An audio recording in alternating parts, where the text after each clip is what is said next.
Yam harauri kay neba si neba kedawe ba amta hayo Sini ba nungay ba hay say one more you need Mazikta journey dagi yaurak tangai bane punggai muk phadre yaurak pagane madam se ising de kumaki ni nupi mo ji iroi ba tambi kaya anta olo se kadai tambi ba sina ojani baby yes yes yan hay mo dia si ma'am se hojik Phuket chalamdagi online da food panda na traga grab season abai ko aduga cash on delivery na traga ku payment card or si ai hojik akhoi Phuket ge khongsan bigada wa phajaton ma'am ni sida maitai gi keno ma yaure ngari morok acham si yaure maidang gi chisna thai singju thai salad do kot na bza hape ma'am hojik khongsan ba hore ngai khu ho amam se ai gi tam hi Victor hi Bindia gari ngai re guys akhoi hojik sidagi krabi dagi muk Phuket ta 2 hours amuk thaudoine ko moi ma'am se first night se khoi je krabi gi night life to yeng se na hainare aduga hayeng krabi da khoi numit chupa manungdang ama leiraga dum chatu mana keno dhanarani sisna khoi gi Miss Ranjita hi adu hayeng numit chupa ma ngasi night evening do ma khoi spend torni Phuket ta aduga no hayeng ayuk morning early morning ja khoi island Phuket ki island man do arapa sing do hana loi tour to thoraga hayeng evening se khoi krabi da mo halaka doine drive toraga boat ta chala su kem kai de du bo khoina matam je save tawning ba mi su yambani na gari ma taxi toraga ko pisa khagat na chapani na contribution tor ko matan da di khoi gi fair price so kano hadi kano balance tor pa adi low oina oire edana ko khoi mi angarang itom da lak pa matam da di aizo I spend around 6000 INR da minus spend tawai ko aduga khoi huji Phuket ta khoi punna mu chatori se khoi mayam na lupa kaya no kaure lupa chatruk mong ne adui ta yam tina oi jai ba ko adu do ne khoi ni hojik punna gari achok ma book tawre sisna ichan bi ne hi kai how do you feel am nungai do nungai phom chatore ma'am mana Manisha ne hello Manisha wahai ma hairamo yam nungai da la pase punsi ya han bani ma pa pa se sisna khoi mayam gi miss ne se hi khoi na last ne thong lam ba lam me khoi hujik Phuket ta khongsa lage aduga Phuket ki night life mayam du yeng halake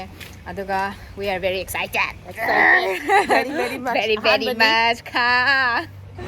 khoi Phuket ta chatna ba gari ne sisna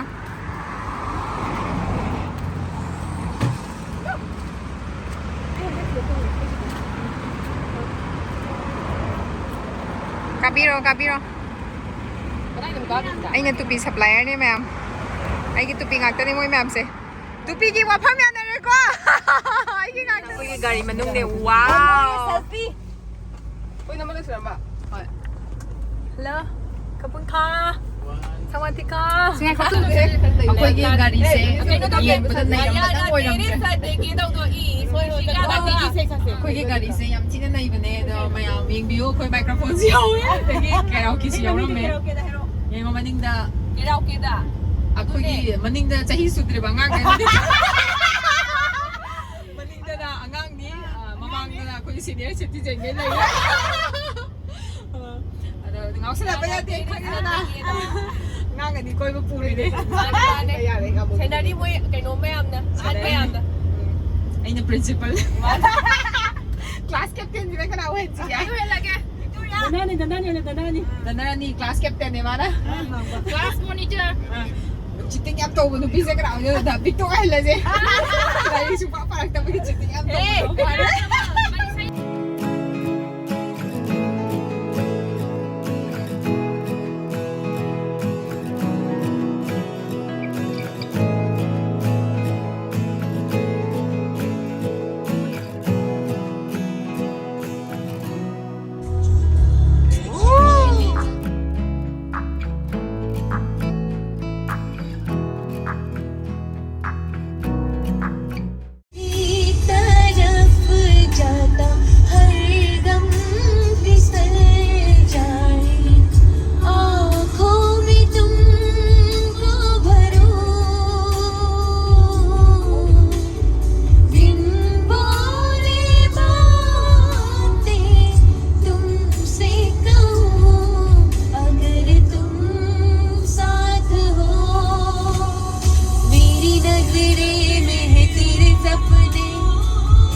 ba kanggu je khoi Phuket yaure Phuket tau zik shopping tau zari kana na kai leidori bano kyam ta khangde whatever happens in Phuket stays in Phuket whatever happens in Krabi stays in Krabi kai leibi doi no kai pamba yaura ge noi ba ni manung da big sa kaya pi no how much ka Sidi कितना रुपया हंगो 480 है 500 450 ने कहाँ से हो आप Burma से आप हिंदी भी बोलते हो हाँ हाँ मणिपुर से आपको कैसे पता ये अमेजिंग आपको हिंदी कैसे पता आप नेपाली हो को सोचा कि बोयो नेपाली चाइना चामरी ये येंगो सिदा थाईलैंड नुपा मा लेरमे मा से मैतेरो ना हैरमी से येंगो वेरी नाइस यामा हइये यामना फइये नुंगाई जरे थैंक यू नंगी मिंग कई कवे Little bit only. Ming what is your name Sanjay. तुम्हारा नाम चाइना Sanjay. संजय नेपाल दगिने मा से नते बर्मा दगिने बको जगा मा नेपाली सो हइये मा से मैते रोन हैरमी ने मा मै मणिपुर दै रंगाई ने खोगी मैडम से कई लेबी दोइनो आइरा खंगदेदा लेनिङाइ गादा येंगो मैम से गाव करे नेपाल से कनो फुकेट योरकपदगी पोचै याम फजैबा फुकेट तदी को अदुगा मोय खराम दे हयंग बैंकॉक तसु चटनादोरिबनेबा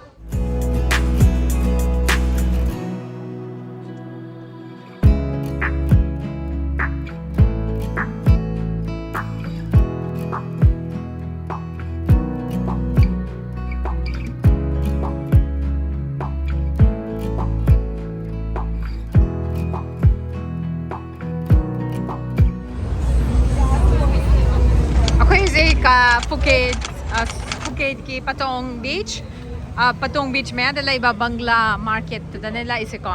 so all the first copy adagi second copy third copy lai ko mayam na branded puri ba khuding ba aseng original taseng bam ta natte mayam na aseng original showroom da changbidri bai ni gari gumba showroom changbi matam da dum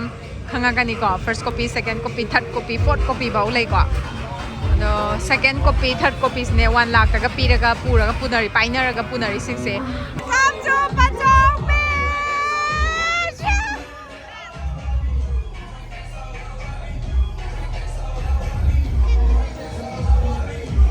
chala ayo na photo lang ya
check tawai ba like sida Miami show Bangkok show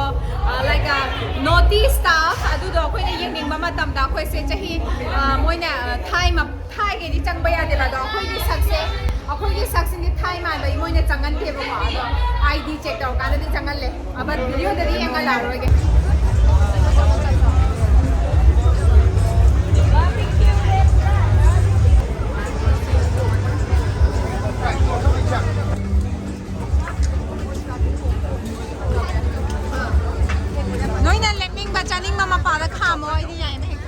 dinner tawbagi order tawbagi sin ne mayam se kai cha to khangna ta ba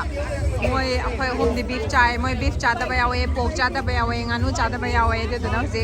khoi Nepal se mi ani na cha na ba mama order ta ga share tong na dori ningo khoi di mai tai gi ne Sama thakpa loi loirakanda wa hojik wa puthoknari kanu kri yamale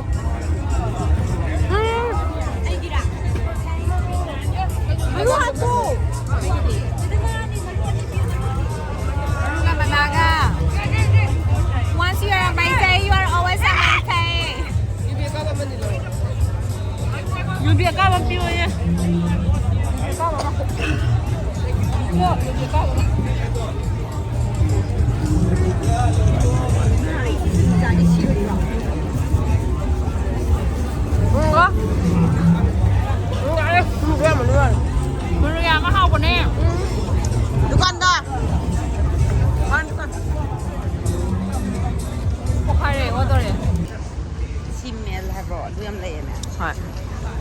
Lady boy. Lady boy.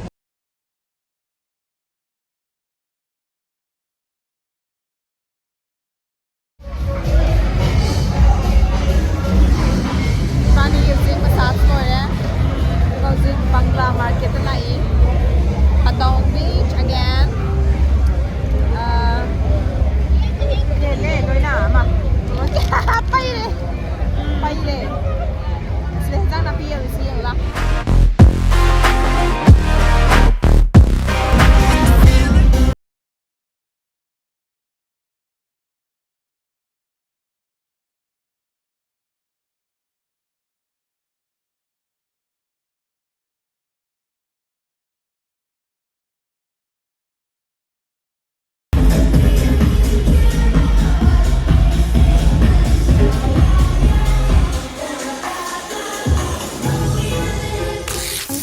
Na churak pa no hai ba na tra ya la ba oya khoi oya hojik ke ba loi re akhoi se ngarang karai de na log thoklak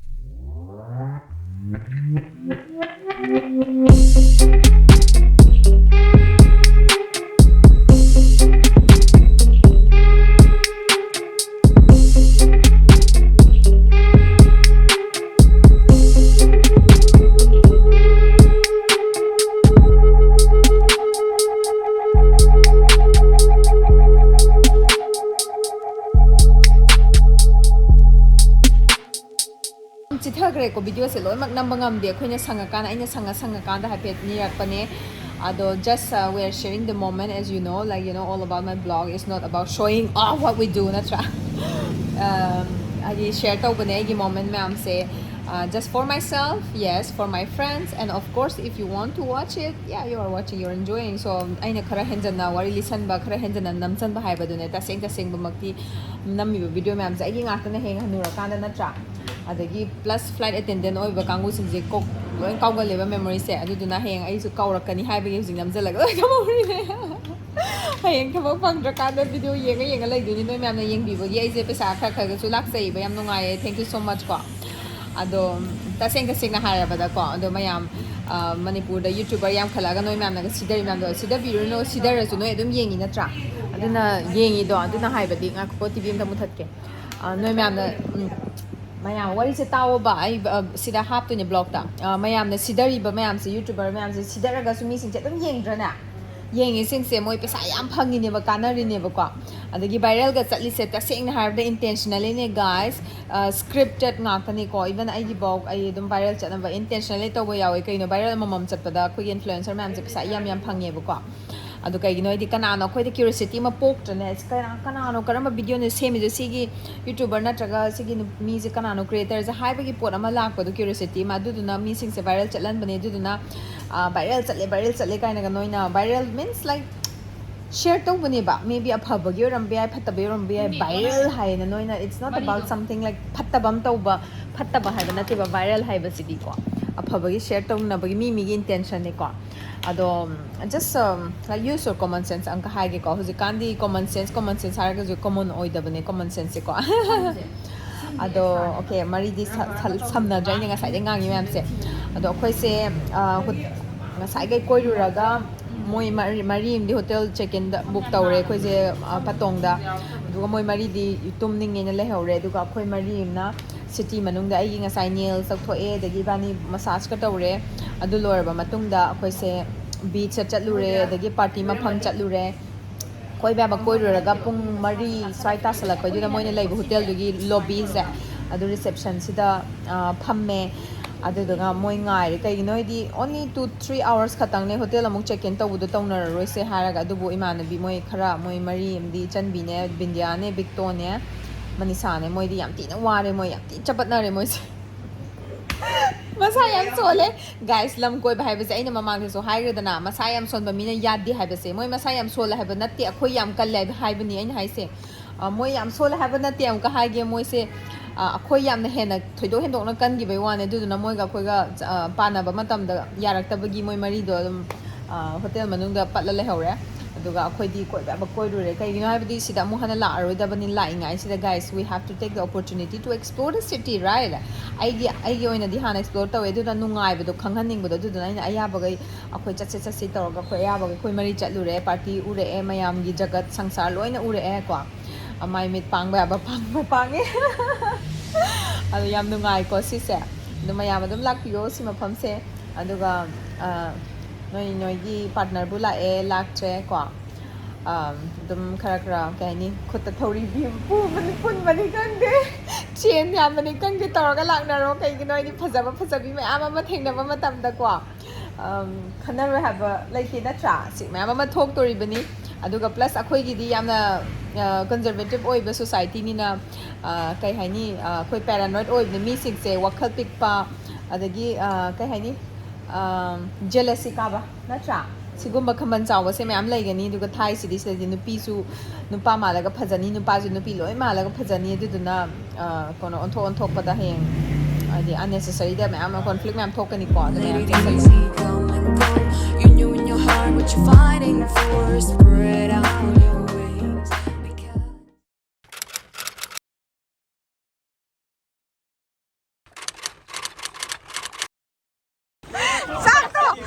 Sakto yam chaga noi dra